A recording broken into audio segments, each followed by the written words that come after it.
Right, lots of people joining. Super grateful you're here. Let's go ahead and jump in. And before I jump in any further, I want to introduce Cuca Silva, who will be offering Spanish interpretation during this meeting. And so Cuca will be supporting us with that. She's going to take just a second to provide some instructions, and we'll open interpretation. Thank you, Quinn. Good morning, everybody. This is a bilingual message and it will be repeated in English. Este es un mensaje bilingüe y será repetido en inglés. Buenos días, yo soy Cuca Silva y seré su intérprete en esta reunión. Para facilitar el acceso lingüístico, proporcionaremos interpretación simultánea entre inglés y español. Si usted es bilingüe, no tiene que presionar nada. Si usted no es bilingüe en inglés y español, tendrá que elegir el idioma en el que desea escuchar la interpretación. Si está usando una computadora, verá un icono en forma de globo en la parte inferior derecha de su pantalla que dice Interpretación. Haga clic ahí y seleccione Español.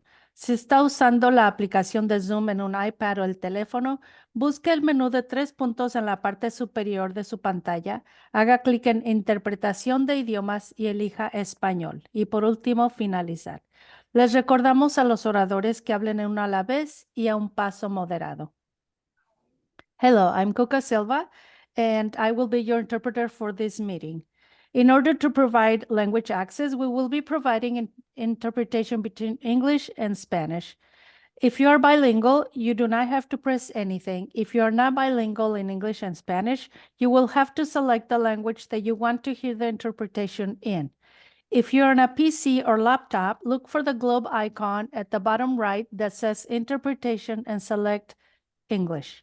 If you're on the Zoom application of an iPad or your phone, locate the 3-dot menu on the top right, click on Language Interpretation, and then select English, and then at the end, finish. We'd like to remind our speakers to please speak one at a time and at a moderate pace. Thank you very much. Thank you so much, Cuca. Really appreciate you. For everyone's awareness, Cuca has been working with us throughout this project and really a critical partner in our work. So really grateful you're here, Cuca. Welcome, everyone. We're really excited you're here to join us today for an update on the work of Uplift over the last several months. My name's Quinn Brady, and I've had the pleasure of getting to be project director of this project over the last 18 months and get to work in partnership with so many of you, have joined different listening sessions, input sessions, interviews, roundtables. So we're really excited to join together today. Please take a moment to introduce yourself in the chat where you're tuning in from. You could feel free to share if you've had engagement throughout the project. In a moment, we're going to hear from some of our team members, including our Uplift co-conveners, Tara Goraya, Melissa James, and Bruce Stensley, the CEOs of MBEP Reach and EDC. So you'll see lots of familiar faces as well as state and committee reps who are going to take some time to share with us. We're really grateful that you're here because today is the first time ever that we're going to be sharing publicly the regional plan that we've all been working so hard over the last 18 months to put together. So at the end of this meeting, you'll be the first to receive that plan, which includes the strategies that we've brought to the state for the Central Coast. So if you're here at the end of the meeting, you will be the first to get the link and information for that. So we're excited to share. Thank you for joining. I know you could be a lot of places today and really glad to spend some time with you. So really quickly, just the agenda is to understand what we're going to be doing today. We're going to do an overview, progress update, share a little bit about Regional Plan Part 2 and the strategies that are included to give you sort of a preview of what's coming as you dive into that work. And then talk a little bit about the Catalyst Predevelopment Phase that I know so many have been eagerly awaiting over the past many months. And so start to talk a little bit about that and the upcoming notice of available funding, as well as some next steps. One thing I want you to know is that during the course of the meeting, we will be using the Q&A function, which you can find on the bottom bar of your screen. Mine's over to the right. If you don't see it on your bar right away, you might click on the three dots that say more and find that Q&A function there. So feel free to submit questions throughout the course of our time together today. We will answer some at the end. Anything that we don't get to, we will be sure to include. We're going to be putting out a Q&A that's really specific to the strategies and the Catalyst funding. And we'll be sure to include your questions and the answers to those in that Q&A. We'll also have some other opportunities, including a bidders forum and other things coming up around the Catalyst. So we might not be able to answer everything yet today, but there will be some opportunities in the next couple weeks to make sure that you get your questions answered. For the purpose of this meeting, we're not going to get into the details of the notice of funding opportunity, but because that will be released really soon, but we are going to talk about that and what to expect. It's been a couple months since our last update, and I want to just really first shout out the team members and the committee members who are on this call and share really such a depth of gratitude for their partnership and their work and their dedication. Just last night, it was 10 and I was working at my table with people across our region, and on this work at 10 p.m. There's so much dedication and so much heart being poured into every step of this project. And so thank you to our committee members and our conveners and our staff, and to all of you who have given your time and participation throughout the course of the project. Because it's been a couple months since our last update, I'm going to ask our project manager extraordinaire, my partner in this work, Lady Freire, to give us a little update, on kind of what Uplift is, what it is that we're actually doing here. It's really hard to explain, and my 10-year-old daughter has informed me multiple times that she has no idea what I'm doing for work, except for trying to solve problems and create a better world. And so I think that's probably a tall order, but hopefully Lady will be able to break it down a little bit. This will be review for some of you, and hopefully, but we'll just spend a few minutes to make sure we're all understanding the project in the same way. Thank you, Queen. Hi, everyone. I want to highlight that we are very happy and proud of being part of this project. And I'm super happy to see a lot of people that has been working with us during these 18 months in the chat. So I'm very happy to see you there. And I wanted to recap a little. It's tough to recap 18 months of intense work, but it's going to be a couple of minutes. So what I wanted to share is part of the regional plan part 1 that we published last year, and I'm going to put the link in the chat. What is California Jobs First? It's a state-level program to create a regional economic resilience plan that focuses on job creation, quality, and access while centering the lives and experiences of underserved, disinvested, and historically marginalized communities. This is not just a plan to sit on a shelf or check a box. It is an action plan that we will immediately draw funding down to seed and start implementing the strategies, projects, and initiatives identified. And who is Uplift Coalition, that you may know,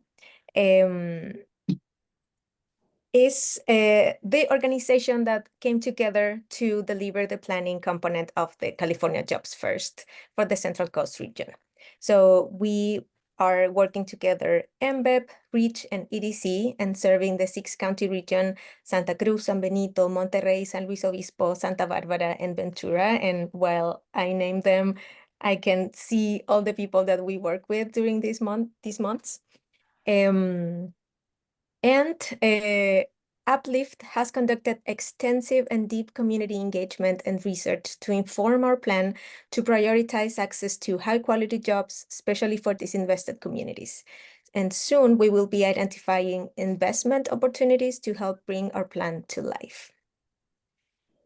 And as we were saying, we are not only the staff members of the team in Uplift. If we go to the next slide, we have been working with a committee of members that have been supporting, overseeing, and working into this work.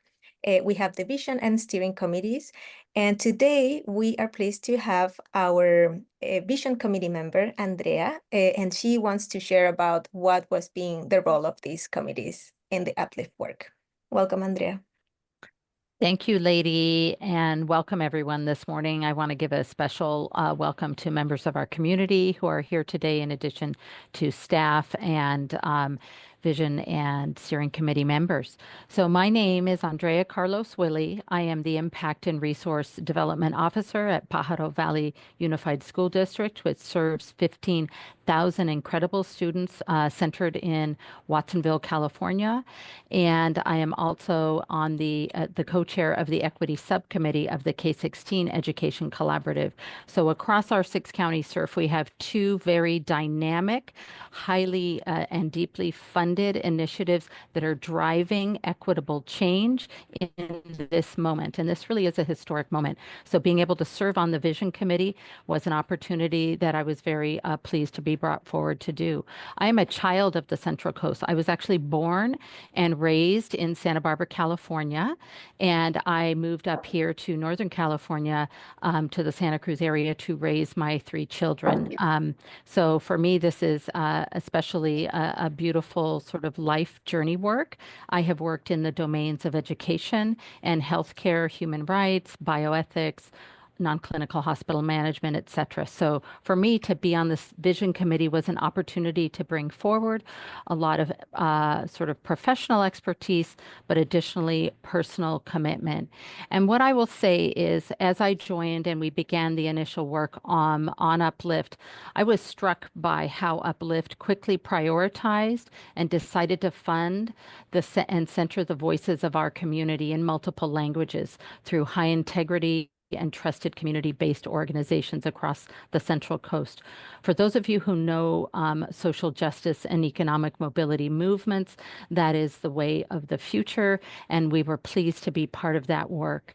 The Vision Committee also implemented a shared leadership model when we began that was grounded in knowing that having a chair was not necessarily what we needed, because we wanted to constantly be in honest, transparent dialogue with each other as we listen to the data and the voices of our community.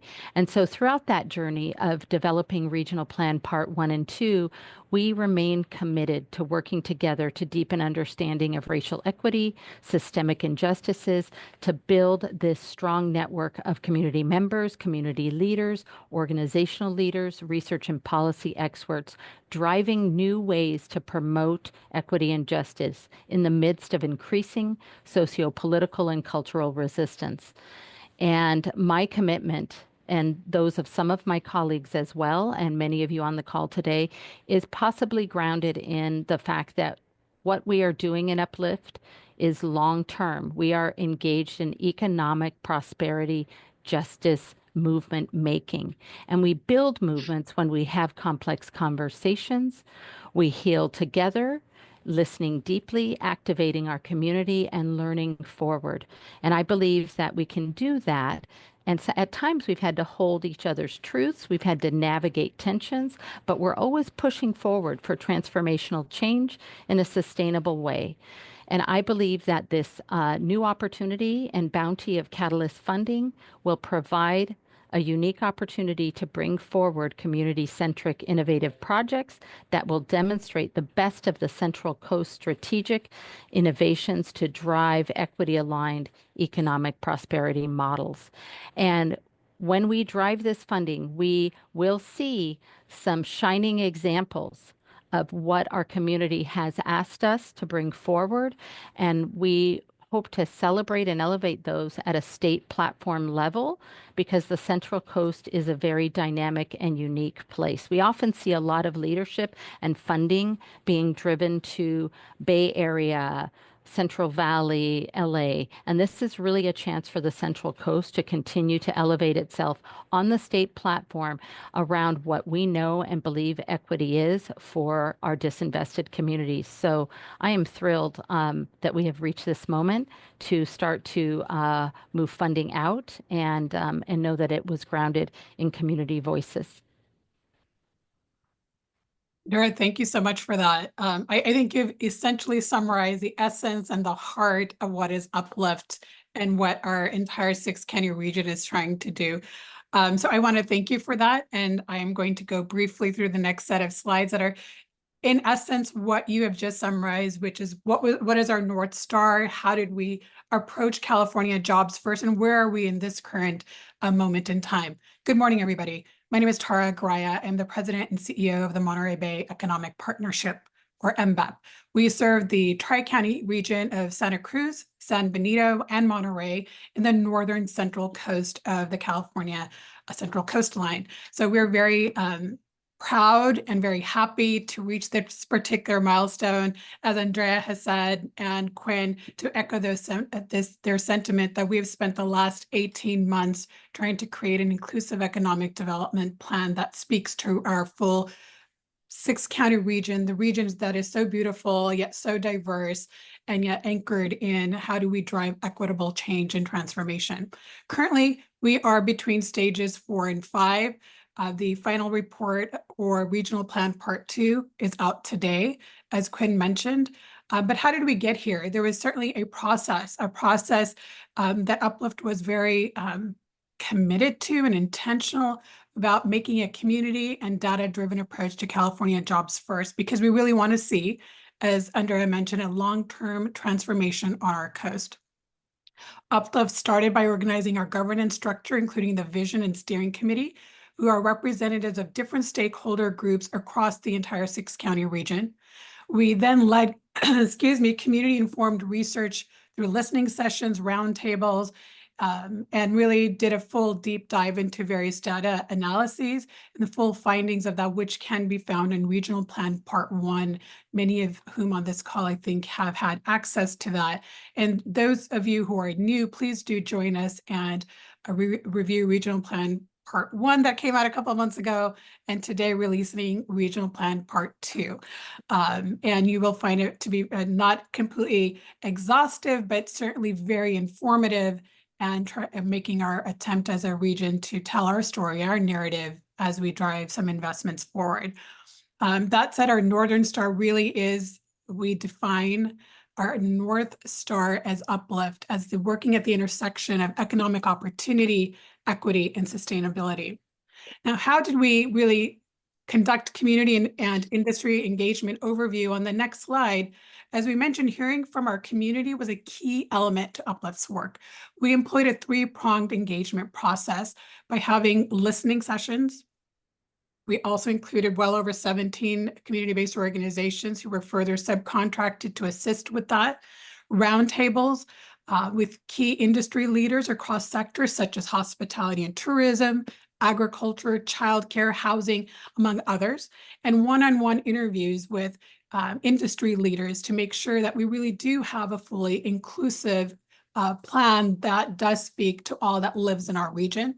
Community industry engagement through these listening sessions and roundtables and interviews was crucial as we look to inform strategies that Uplift needed to be very lasered in on as we look at Regional Plan Part 2 and the strategies that come out of it. So during this engagement process, we wanted to make sure we heard challenges and aspirations of our community leaders, our industry leaders, and really create the best strategies moving forward. So that meant creating a SWOT analysis. We did look at our strengths, our weaknesses, and our opportunities. And through this community engagement, we learned about several key themes across the region, much of which will not be a surprise to those of you on this call. Cost of housing was, in fact, the #1 issue we heard across all listening sessions and from industry leaders, because, in fact, trying to recruit talent, whether from within the region or outside of the region, housing is really a critical factor in driving our labor and our economy to be able to be prosperous here. Other prominent issues included lack of childcare, lack of quality job, rising cost of living, and threats of climate change as extreme heat and lack of water are certainly issues on our coast. And emerging opportunities for the region include job quality improvements, workforce development, training, and education, and making the most of the state and federal investments in climate infrastructure. Some key findings, high level, and you'll find more in-depth information in Regional Plan Part 1 and Part 2 coming out. The biggest takeaway for me, I know, and again, some of this, I think for those of us in the economic development, economic mobility work and space, and many of you on this call, certainly are not surprised about housing as being one of our major needs. But acknowledging and knowing that 45% struggle to make ends meet on our Central Coast. Imagine that's over 1 million residents on our Central Coast, 45% who struggle to make ends meet. What does that really mean? That means, folks really having the housing, the ability to live here because of the lack of quality jobs. And 25% of those jobs are defined as quality jobs. How does Uplift define quality jobs? Jobs that are annualized, pay an annualized living wage that allows families to make ends meet while accumulating long-term and emergency savings. Health insurance that's employer-sponsored provides worker stability in terms of retaining or leading to another quality job in the future. And promising jobs lead to quality jobs within the decade. So we acknowledge that many jobs in our region do not meet this criteria, and yet are highly valued and critical to what we contribute to our community and to our regional economy.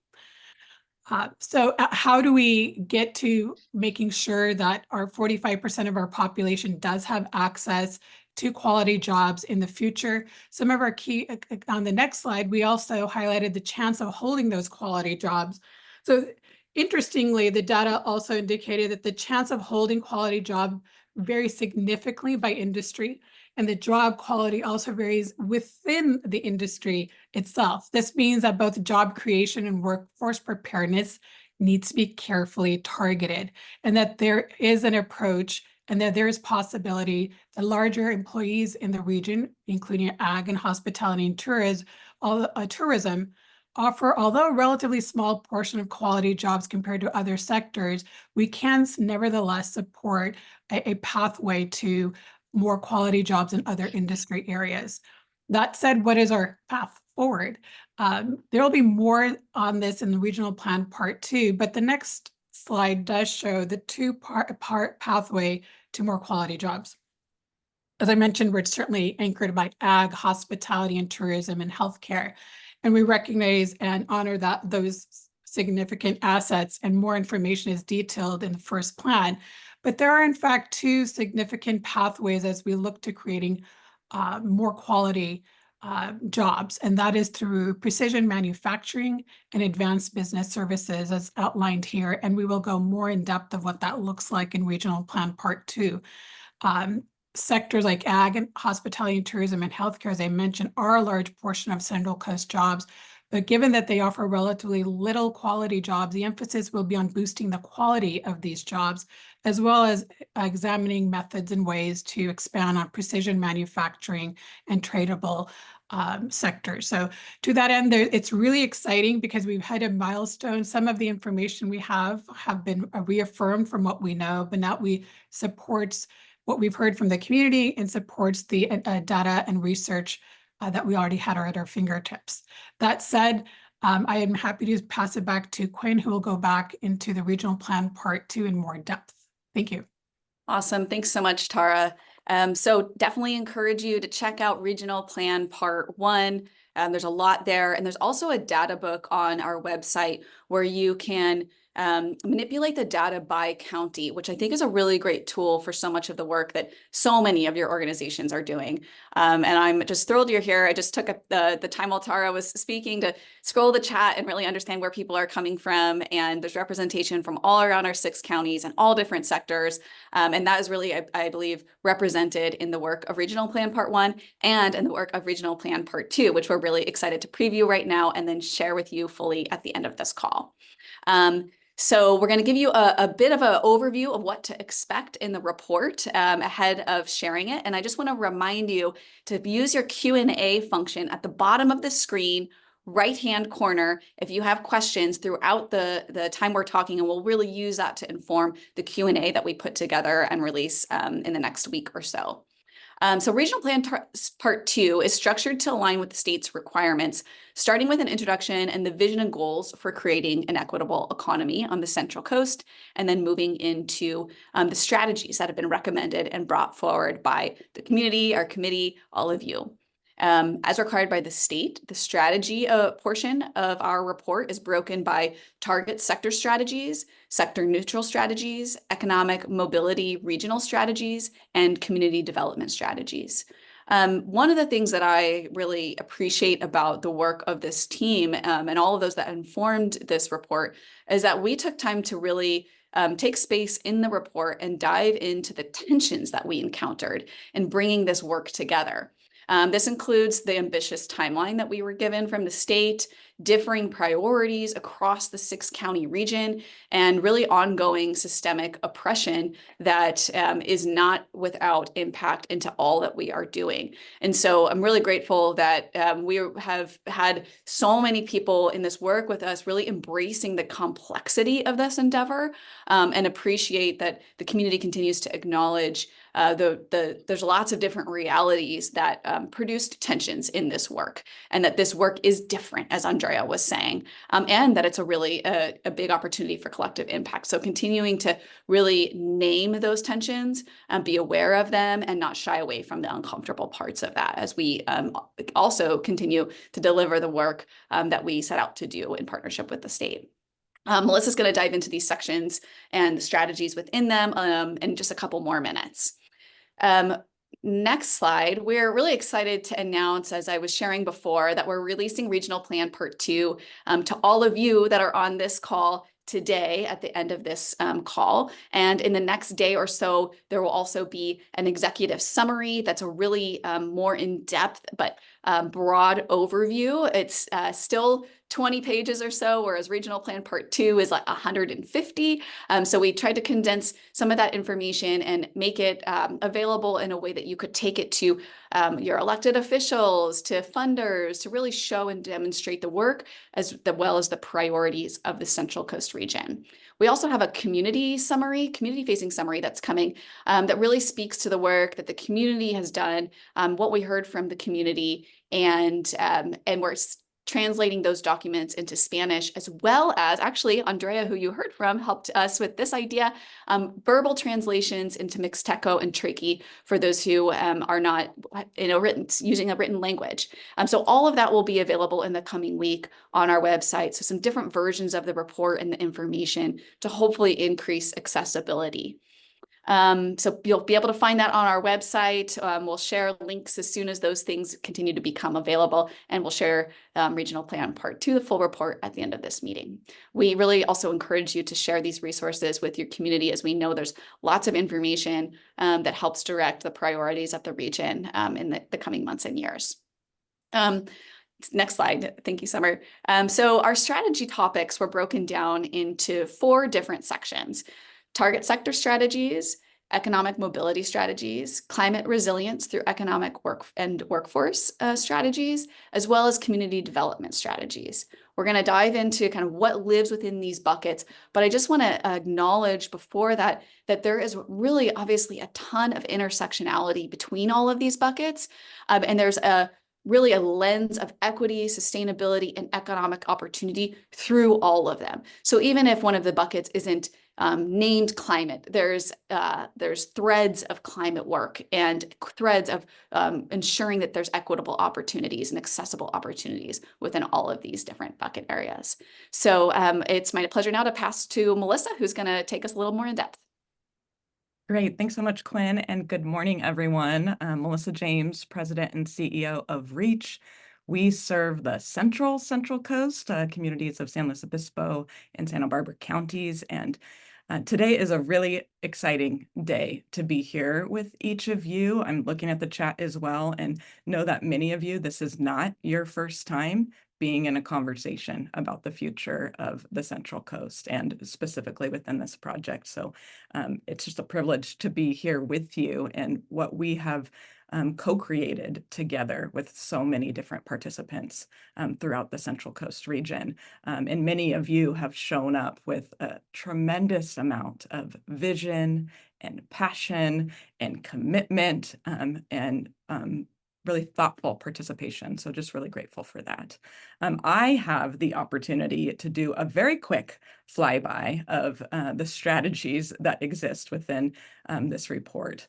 And you'll get a chance, obviously, to go into them in more depth. But these 4 buckets, I'm just going to preview a little bit of what you are going to see when you get your hands on it later this morning. So you can jump into the first slide here. So our first target sector strategy is really around boosting job creation. So you know that the North Star of this work is economic opportunity, equity, sustainability. That is the lens in which we have selected all of the strategies that we're outlining.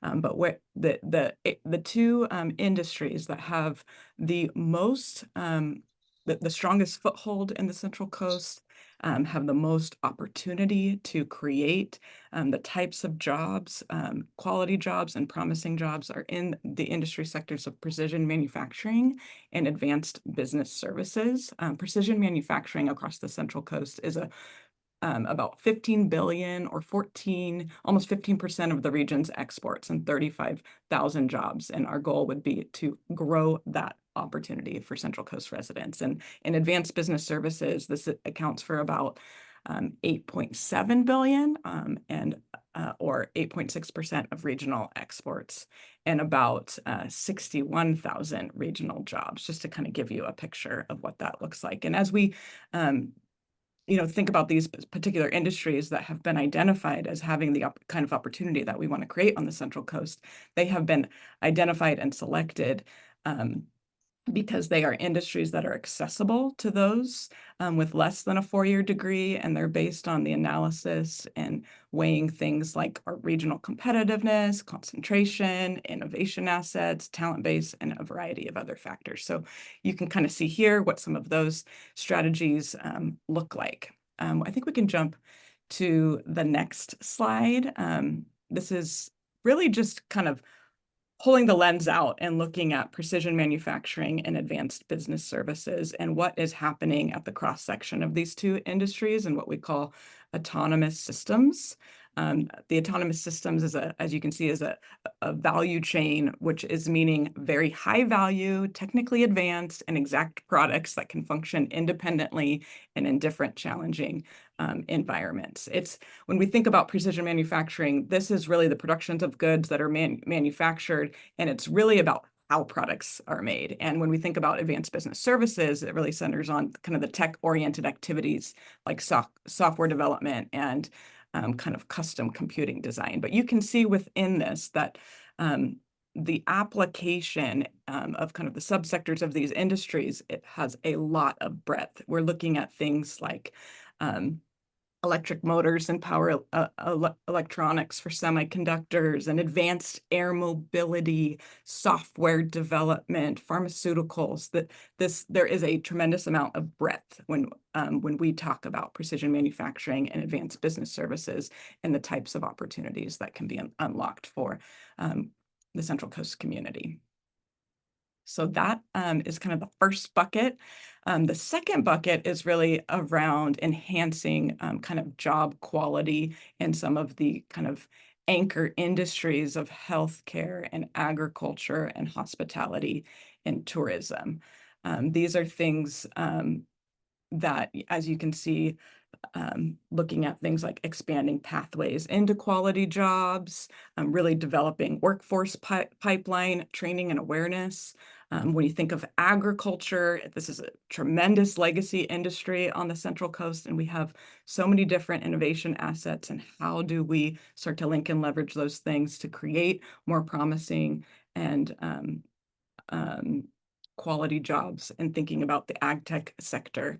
And of course, hospitality and tourism. I'm going to walk through some of the other buckets that are really sector neutral, that have broad benefit to the entire economy, but have definitely come up as things that will be supportive of hospitality and tourism. So I think we can jump to the next bucket. The next slide is economic mobility strategies. And these are strategies that, as I was saying, are not tailored to specific sectors, and they have application across all of the community. And we're really focusing on kind of Main Street and BIPOCs and small business development strategies, training, upskilling, and learning and development strategies, and childcare strategies. These are specific things such as how are we increasing small business financial capacity and making sure that we have the tools for small businesses to grow, sustain, and succeed. There are things, within training and upskilling, a whole host and variety of different ways in which we can create more equitable and accessible training and upskilling. And then childcare strategies has been, I will double click on that just because it has been such a strong conversation within communities up and down the Central Coast, and the ways in which we need to expand childcare, the workforce and the infrastructure and the employer-sponsored nature of childcare. There's a lot that the report will go into in depth of ways that the Central Coast can really be coming together to address some of these strategies and opportunities. The next one is climate resilience through economic and workforce strategies. This is a really important one. Obviously, climate resilience and sustainability is an important lens in which we are looking at all of this work. But I'd also say unique to the Central Coast, we're a longstanding energy producer, and we have like some major assets when it comes to the clean energy economy. And we are really at the front lines of the state's the nation and the state's energy transition. And within that transition, there are impacts to employment and economic dynamics. And there's also opportunities for us to really anchor in a climate forward economy. So you can kind of see here that some of the opportunities are really looking at advancing the state's clean energy goals with that lens of promoting job creation on the Central Coast in those areas, really developing the skills for the workforce to deploy in the clean energy workforce here, and driving equitable access to that. And then really the importance of protecting and conserving our natural environment and adapting to a changing climate. All of this is going to go into a tremendous amount more detail, but this is a very important pillar. And then the last one is community development strategies. There's a lot under the hood of this one, and these are conversations that we all are in all the time in so many different venues. So these are several topics that go beyond kind of the scope of the California Jobs First, really, specific on quality job creation. But we know that all of these strategies and these bucket areas are incredibly interdependent. You cannot think about creating quality jobs without also thinking about the underlying fabric of the region, and looking at things like housing, education, transportation, arts and culture, immigration, and nonprofit. These all kind of unpack to a lot of different components, different types of very specific creative housing models, like employer-sponsored housing. There is a lot in education as we think of K-12 and even higher education, the significance of making sure that we're connecting people and communities together through transportation, and so much more within each of these buckets. We'll jump to the next slide and just share, this is like a very high level kind of flyby that does not do justice to the depth and breadth of the strategies and the context and all the very specific tactics that are going to unpack under each of these that you'll obviously be reading in more detail. But also within the full report, there is a tremendous amount of information. And I want to highlight one component in Annex 12. There are initiatives, ideas, and strategies for further exploration. At the end of the day, if everything's a priority, then nothing is. There absolutely was, a charge to put together a economic strategy for the Central Coast region that is inclusive and equitable and has a lens of sustainability. But we recognize and acknowledge that conversation is a big one, and we have had a lot of different ideas and topics that have been covered. And there is a place in our report that notes and details so many different types of ideas and initiatives that can be lifted up. So while if they're not in one of those 4 buckets, there is a place in this report that acknowledges and names those things. And we really encourage you to, you get these kinds of reports and you obviously go straight to look at the tactics. Absolutely go straight to Annex 12 as well. And there's, a lot more depth and in some of the different research, the participants, the kind of the summaries, the public opinion polls, there's a lot that kind of underpins this work that gives a lot of context there as well. So that is the high level flyby. And now we're going to kind of pivot and we're going to be talking a little bit about what's next in this next chapter and leg of the journey with Catalyst, which we all know is the opportunity to infuse investment into some of these projects, ideas, and initiatives that align with the strategies. And so it is a privilege to have the opportunity to introduce someone that you have spent time with before, most certainly Dana Stroud, who is the Associate Deputy Director of the Regional Economic Development Initiative at GoBiz. Many of you have worked with her. I think she's probably had 4 different hats in her tenure at GoBiz. One of them has been very specific to being a liaison with the Central Coast region, and it's really exciting. The role that she's taken on now definitely has a statewide breadth, but she still gets the claim to fame that she is a Central Coast resident, and she wakes up every day thinking about this community as someone who lives in this community. So with that, turn it over to you, Dana. Hey, Melissa, thank you. I appreciate the introduction. And for those who don't know me, I live in Paso Robles, and Cuesta College is just a stone's throw away. So I do wake up every day thinking about what does our workforce look like here in the Central Coast? What are the opportunities for growth here on the Central Coast? So literally, I do wake up every day with that thought in mind. It's great to be here. It's nice to see so many familiar faces. And I, for one, am really excited about the work that Uplift has done. I distinctly remember sitting around a table with Tara and Bruce and Melissa discussing ideas almost 2 years ago now. And here we are getting ready to move into this next phase. I do want to add, I've had the opportunity to read the Uplift regional strategy. It's inspiring, and I think it is based in the data, but it's also based in some reality with the opportunities that are here on the Central Coast. I encourage you all to dive into it and really take to heart the direction that's being provided. I think it bodes well for what's ahead for this region. And I'm excited to continue to support and participate. But let's talk a little bit about Catalyst. And I'm going to start first with the definition of what Catalyst is. From the dictionary, catalyst is intended to be a thing that precipitates an event or a change.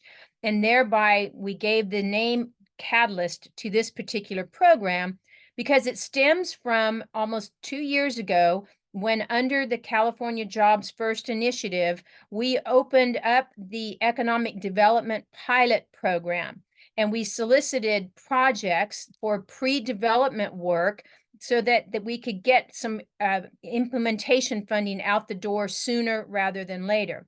We received over $200 million in valued projects. In the end, though, we only awarded $39 million. One of the key reasons is because so many of the projects that came in were not ready to go. And thus, the pre-development phase of funding was launched because we recognize, as a state, we recognize that there were great ideas, there were great projects, but they needed to finish the pre-development work in order to be eligible for implementation funding and to pursue additional funding sources for implementation. So there was the intent behind the structure of Catalyst as we move forward. 2 key pieces for Catalyst that we want to look at. One in particular is that any projects that are going to be developed under this program and brought forward for consideration, they do need to align back or track back to the regional strategy. So you want to become very familiar with your regional strategy because you want to find the alignment with potential Catalyst projects with the regional strategy. The second piece to this is that it's intended to fund, obviously, capital projects as well as some programs. Noted on the slide here are these key points from the state that we want to follow and encourage consideration. These are the industries, as noted, that are advancing the priorities out of the region. This is intended to focus on funding the disinvested communities, and most importantly, and this is really key, that we are intending to leverage the federal and state and private dollars that are out there for implementation. So going back to what the intent is behind Catalyst funding, it's intended to get a project ready to go, not fund it as a ready to go. A couple of examples that I might share, and we can go to the next slide. If we're thinking about a capital project, if you're thinking about we want to build something or we have a need to construct something, so what we would consider a capital project, certainly pre-development work would include environmental review, design, engineering, permitting, even site acquisition.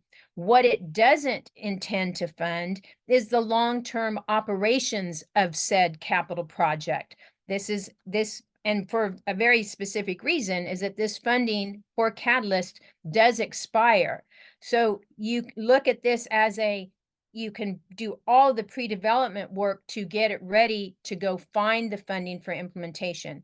If we're thinking about a program that you've been discussing with around the table with your colleagues, that we need to have some type of a service in the region, by all means, Catalyst funding can be used to explore the feasibility of forming such a program, the potential design and business plan of such a program, even the consideration of hiring staff to launch the program. But once again, Catalyst is not intended to be the sustaining funding source for said program.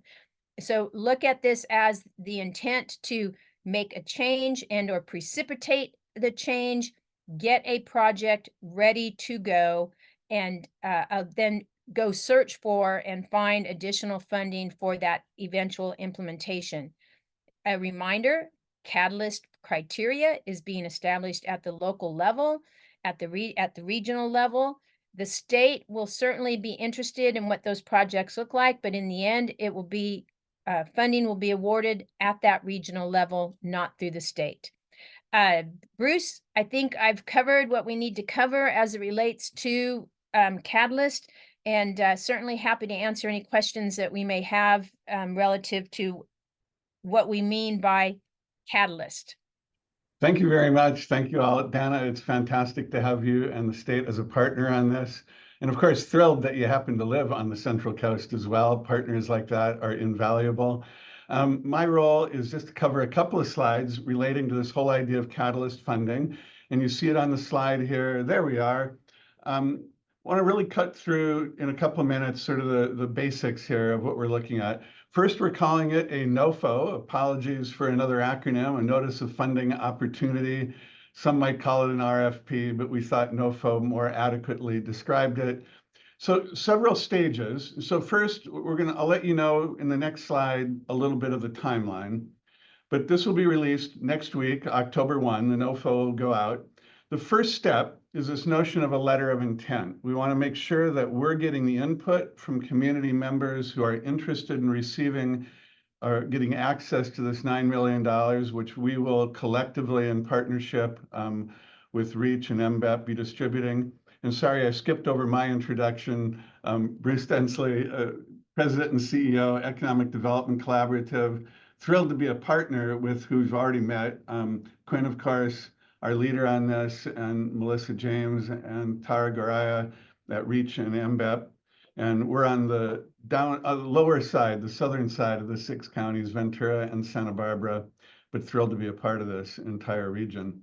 So this letter of intent is going to have several components, but we don't want to make this a huge hurdle. We're trying to get information that will inform us of what are people looking at, making sure that people are identifying what they need to do to be eligible. It will include the requirement that we see some sort of an organizational profile, who you are, what kind of organization, your name, where are you, a project overview, what do you intend to impact, which stage are you in sort of the development of the program or the project, what is the focus population, and the key issues, of course, are alignment, not just with our Uplift Central Coast plan, which will be released shortly, in which you've all had inputs to, but also, of course, the larger state vision that we partner with Dana and her team on. We also want to know what kind of partnerships you're looking at. And last, just on the administrative side, the letter of intent will be reinforming you what will already be in the notice of funding opportunity, the kinds of things that will be required in the submittal. We want to make sure that we're very clear and that you acknowledge those steps. So we're really looking at three kinds of projects, these preliminary stages. We're calling them Kickstarter, Development, and Launchpad. Think of them in order like this. Kickstarter is really what it sort of sounds like, that we're looking at smaller scale projects, both in dollars and in focus, that are really looking to say, geez, we've got a great idea. It's very preliminary, but we are in motion. We've got partners. We need some money. We need some Catalyst money to help us move to the next stage. So we're also looking then at a larger set of projects we're calling development. Described here as moved beyond the initial idea phase and are beginning to take shape. So there'll be more detail in the NOFO that'll be released early next week. And then lastly, this larger scale of projects, Launchpad.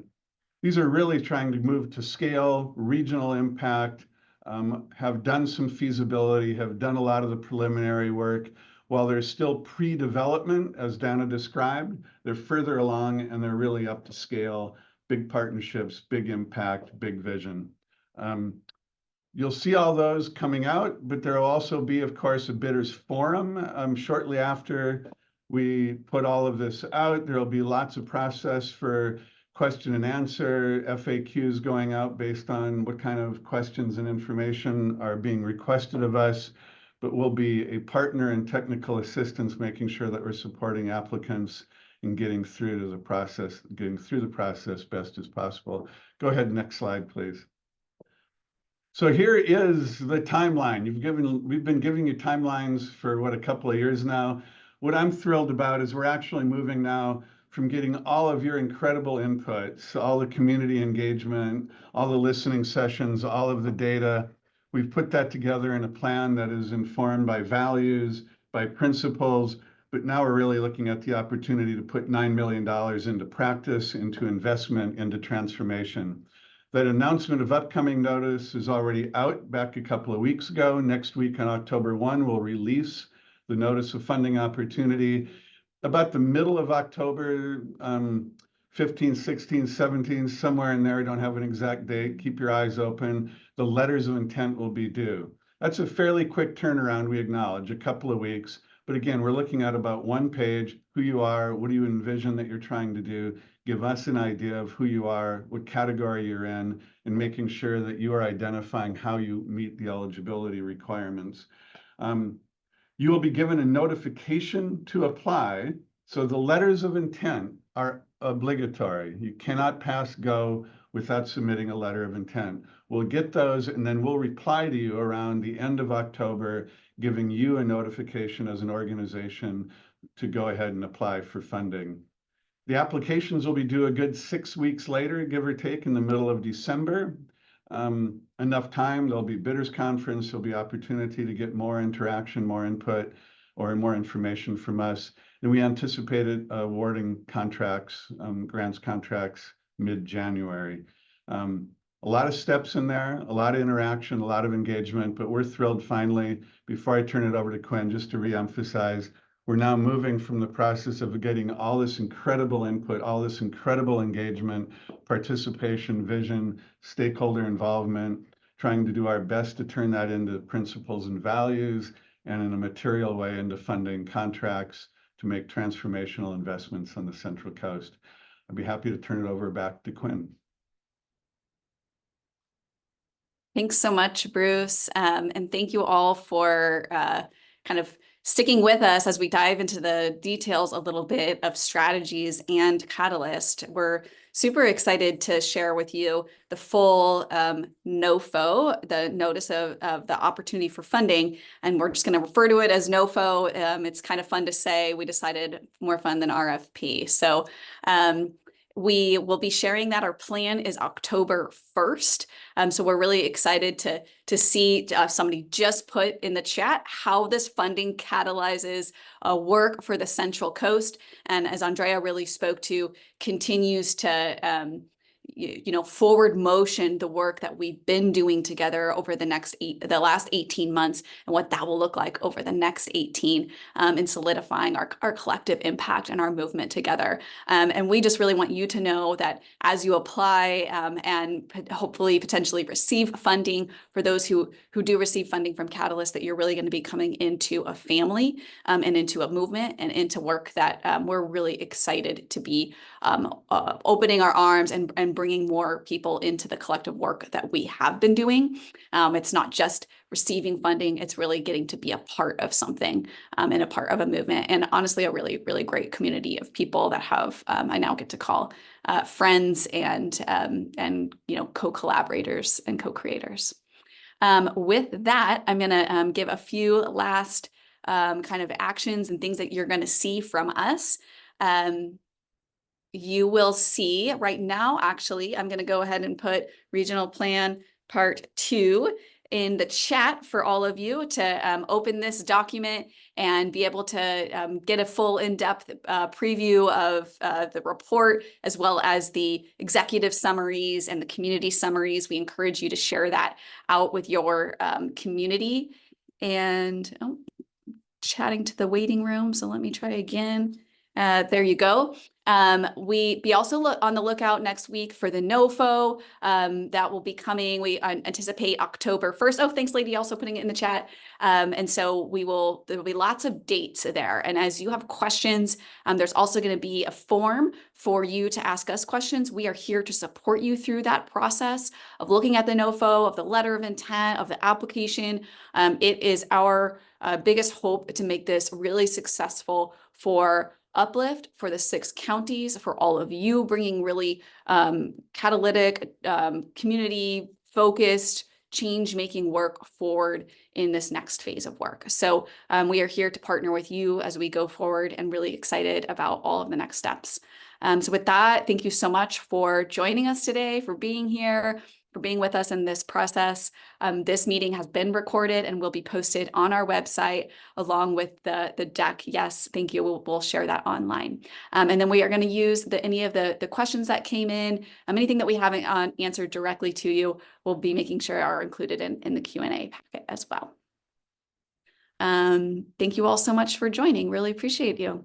Have a great rest of your day.